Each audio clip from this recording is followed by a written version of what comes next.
প্রিয় শিক্ষার্থীবৃন্দ, আশা করি তোমরা ভালো আছো। বাংলা সাহিত্যের ইতিহাসের যুগ বিভাগ সম্পর্কে বিভিন্ন ঐতিহাসিকদের মতামত আমরা আলোচনা করেছিলাম পূর্বের কয়েকটি ক্লাসে।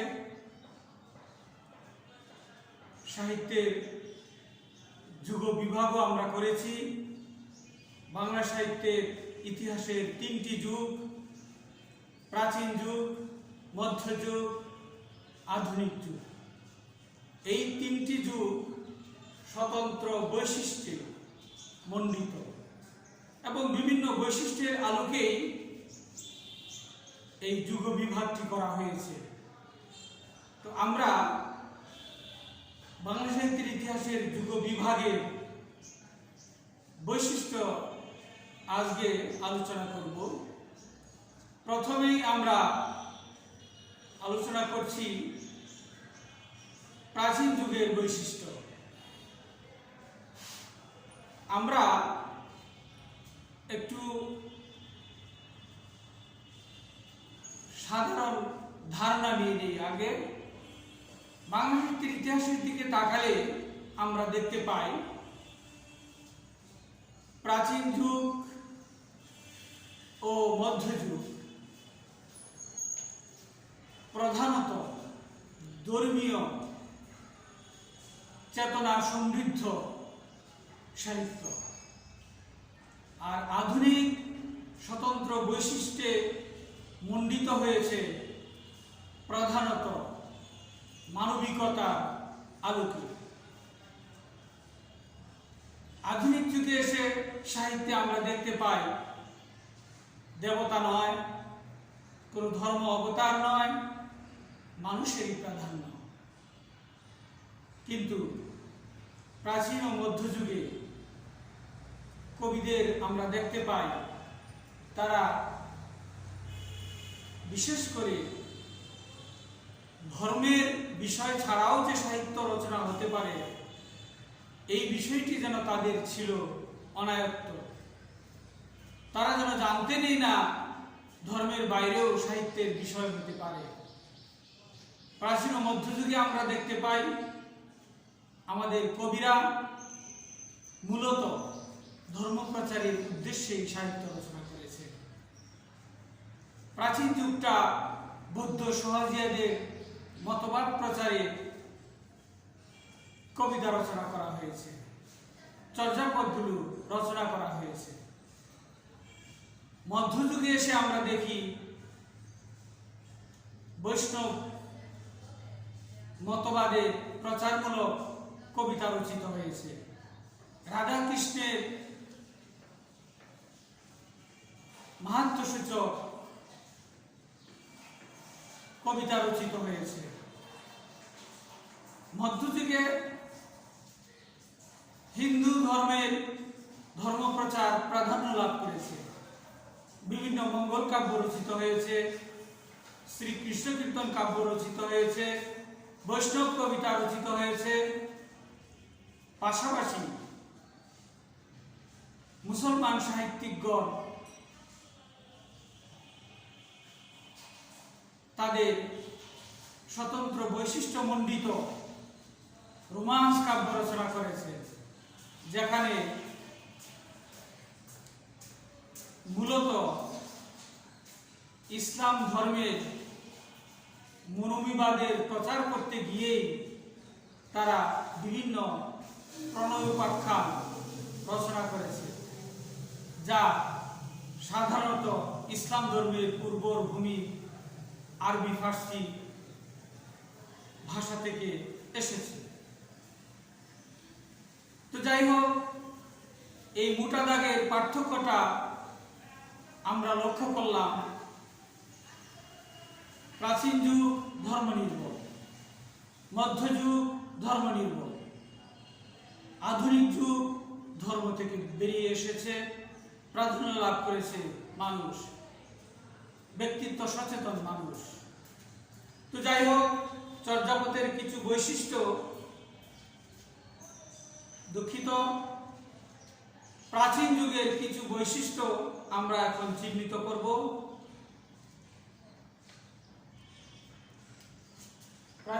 বৈশিষ্ট্য আমরা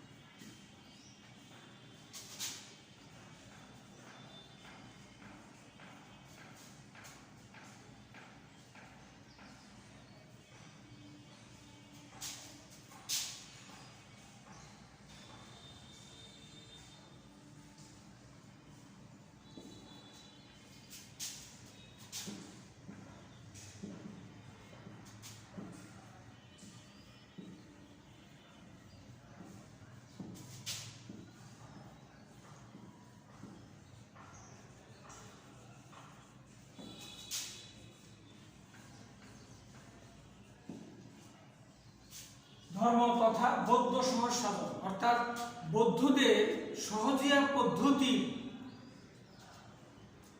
প্রচার করতে গিয়েই তারা প্রাচীন যুগে সাহিত্য রচনা করেছেন, বিশেষ করে চর্যাগীতি রচনা করেছেন। তো এই জন্য বৌদ্ধ তথা সমাজ সাধন পদ্ধতি ছিল কবিদের প্রতিপাদ্য বিষয়।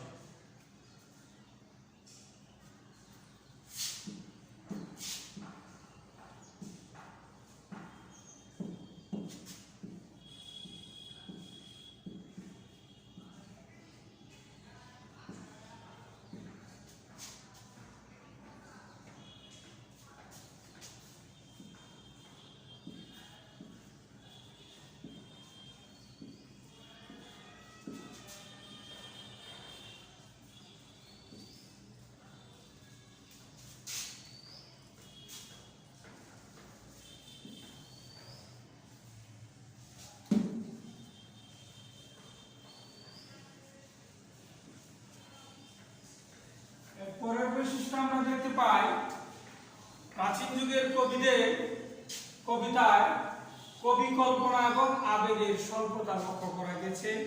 অর্থাৎ কবিতার প্রধান দাবি কবি কল্পনার আধিক্য সেটি অতটা নেই, এবং কবিতার প্রধান বিষয় আবেগ, শক্তিশালী আবেগ। সেই আবেগটা মধ্যযুগের প্রাচীন যুগের কবিতায় অতটা লক্ষ্য করা যায় না। সেখানে তারা ধর্মের প্রচার মুখিতাই তাদের প্রধান বিষয়।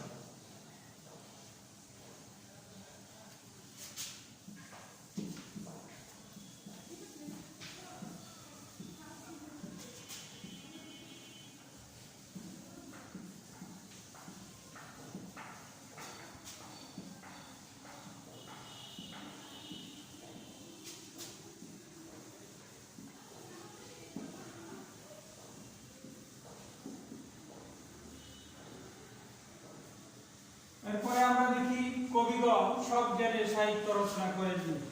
অর্থাৎ তাদের উদ্দেশ্য সাহিত্য রচনা ছিল না, তাদের উদ্দেশ্য ছিল ধর্মের মাহাত্ম্য প্রচার। এবং এই ধর্মের মাহাত্ম্য প্রচার করতে গিয়ে তারা মূলত সাহিত্য রচনা করে ফেলেছে। সেই ধর্মের মাহাত্ম্য জ্ঞাপক যে রচনা, সেখানে আমরা সাহিত্যগুলো লক্ষ্য করি, সেটি সাহিত্যের মর্যাদায় উন্নীত হয়েছে।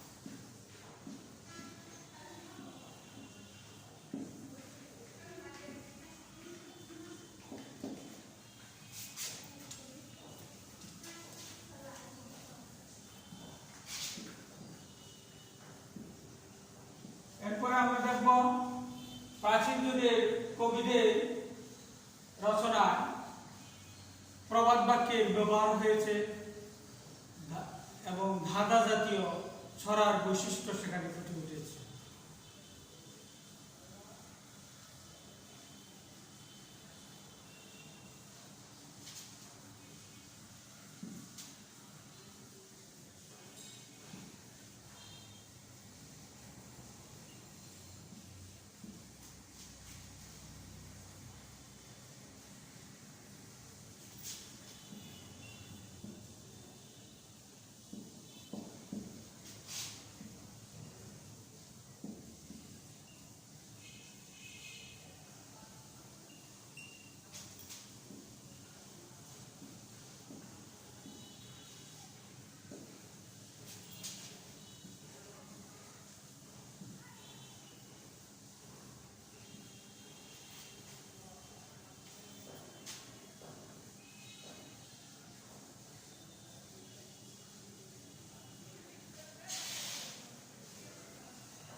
রচনাগুলিতে পরবর্তীকালে বহুল প্রচলিত পদাবলী বা খণ্ড কবিতার পূর্বাভাস পাওয়া যায়। অর্থাৎ আমরা দেখি যে মধ্যযুগে ব্যাপক হারে পদাবলী রচনা হয়েছে এবং যাকে নাম দেওয়া হয়েছে মধ্যযুগের বাংলা গীতিকবিতা।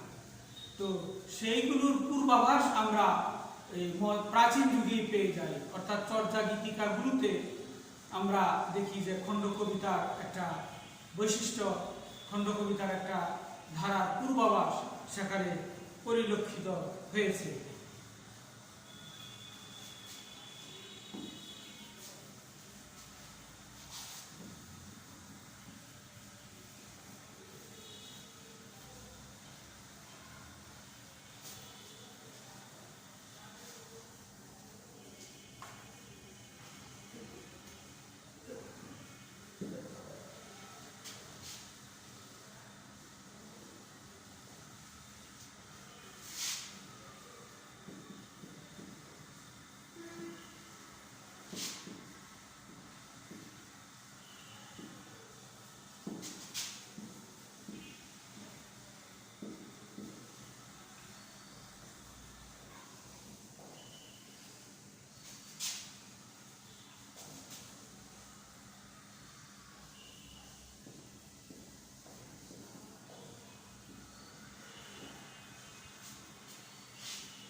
আমরা প্রাচীন যুগে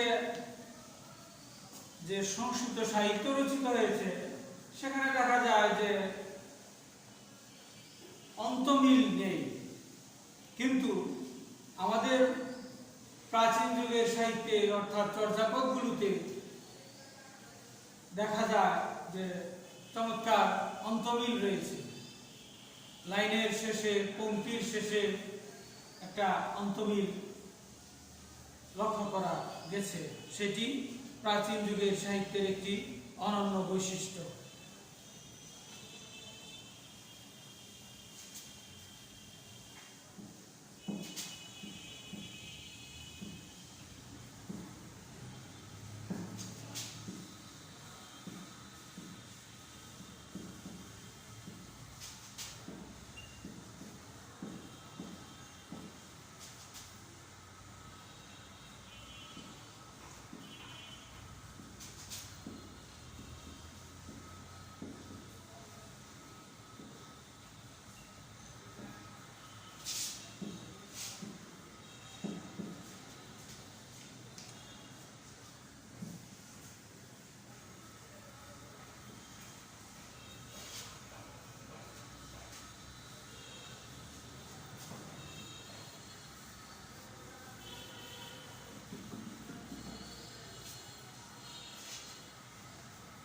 এরপরে আমরা দেখব লেখকের ব্যক্তিগত জীবন স্পর্শ পরিলক্ষিত হয়। অর্থাৎ দেখা যায় যে তারা বৌদ্ধ সহজ সাধন তত্ত্ব প্রচার করেছেন কবিতায়, সেটি প্রচার করাই তাদের মূল উদ্দেশ্য। এরপরেও ব্যক্তিগত জীবনের আশা আকাঙ্ক্ষা অনুভূতির কথা চলে এসেছে, উঠে এসেছে, যা কবিতা এবং সাহিত্যের একটি উল্লেখযোগ্য দিক। সেটি চর্যাপদে আমরা লক্ষ্য করি।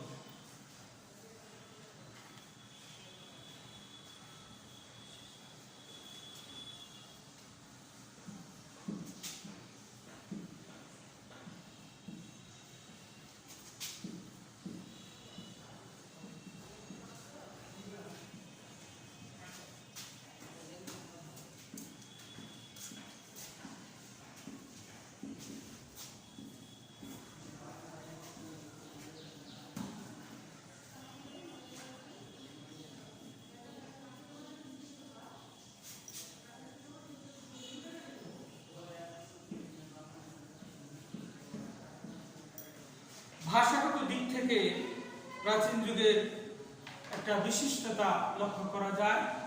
আমরা ভাষাটি দেখব, সেখানে প্রাচীন বাংলা বৈশিষ্ট্যের দিক থেকে প্রাচীন যুগের সাহিত্যের যে ভাষাটা সেটি প্রাচীন বাংলা, যেমন মন তরু পাঞ্চ ইন্দ্রি তসু সাহা আশা বহল পাকফল বাহা,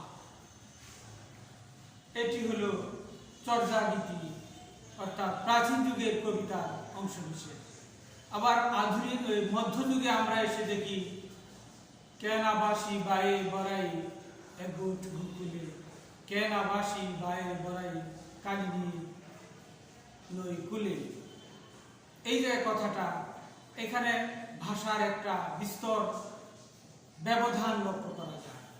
প্রাচীন যুগের সাহিত্যে আমরা ভাষার যে বৈশিষ্ট্য, ভাষার যে বিশিষ্টতা লক্ষ্য করেছি, সেটি মধ্যযুগে এসে আরেকটু অগ্রসর হয়েছে। সেই প্রাচীন যুগের ভাষার বৈশিষ্ট্য এবং মধ্যযুগের ভাষার বৈশিষ্ট্যে ব্যাপক পার্থক্য লক্ষ্য করা যায়।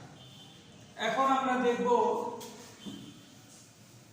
মধ্যযুগের বৈশিষ্ট্য। প্রাচীন যুগের যে সাহিত্যের বৈশিষ্ট্য, সেই বৈশিষ্ট্য মধ্যযুগেও অনেকগুলোই লক্ষ্য করা যায়। ভাষাগত দিক থেকে একটু অগ্রসর হয়েছে মধ্যযুগে এসে বাংলা সাহিত্য, কিন্তু প্রাচীন যুগের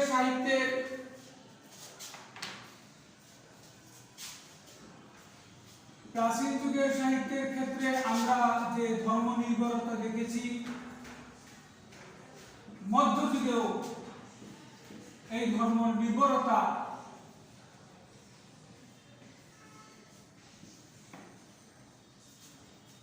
লক্ষ্য করা যায়। তো প্রাচীন যুগ থেকে মধ্যযুগ পৃথক হয়েছে যে কয়েকটি বৈশিষ্ট্যের আলোকে আমরা মধ্যযুগের বৈশিষ্ট্যে শুধু সেই বিষয়গুলোই উল্লেখ করব। আমাদের মনে রাখতে হবে, প্রাচীন যুগের সাহিত্যের যে বৈশিষ্ট্য, সেই বৈশিষ্ট্য মধ্যযুগে এসে একেবারে উঠে যায়নি। প্রাচীন যুগের বৈশিষ্ট্য এবং মধ্যযুগের বৈশিষ্ট্য কাছাকাছি। ভাষাটা অপেক্ষাকৃত পরিশীলিত রূপ লাভ করেছে এবং জীবন দৃষ্টির দিক থেকে পার্থক্য হয়েছে।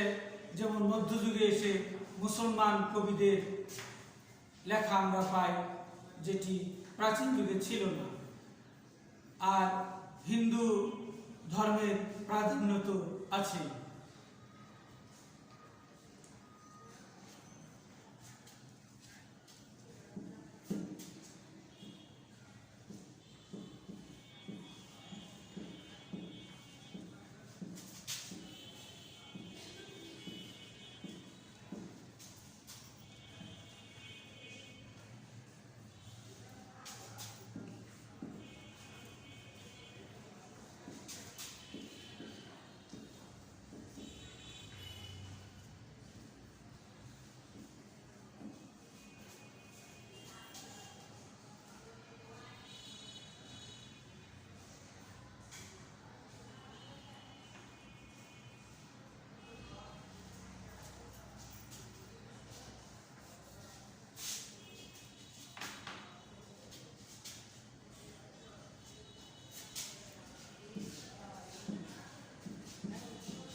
মধ্যযুগে আমরা দেখি যে বিভিন্ন দেবদেবীর গুণকীর্তন, বিশেষ করে অনার্য দেবদেবীর গুণকীর্তন সেখানে প্রাধান্য লাভ করেছে। বিভিন্ন মঙ্গল কাব্যে এই এবং পদাবলিতেও দেবীর গুণকীর্তনেই প্রাধান্য লাভ করেছে, সেখানে মানবিকতা অবশ্য যুক্ত হয়েছে।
আমরা এরপরে দেখতে পাই মধ্যযুগের সাহিত্যিকগণ ছিলেন জীবন বিমুখ, অর্থাৎ দেবীর গুণকীর্তন, দেবীর ধর্মপ্রচার, পূজা প্রচার এইসব তাদের মুখ্য বিষয় ছিল। মানুষের জীবন নিয়ে এতটা ভাবার সুযোগ সেখানে আসে না, এবং সাহিত্যিকগণ ছিলেন জীবন বিমুখ, পরপ্রত্যাশী। সাহিত্যও ছিল বস্তুনিষ্ঠ, সেখানে বস্তুনিষ্ঠতা লক্ষ্য করা যায়। আর সেখানে দেবতার গুণকীর্তন করে দেবতার আনুকূল্য লাভ, এটি তাদের মুখ্য বিষয় ছিল।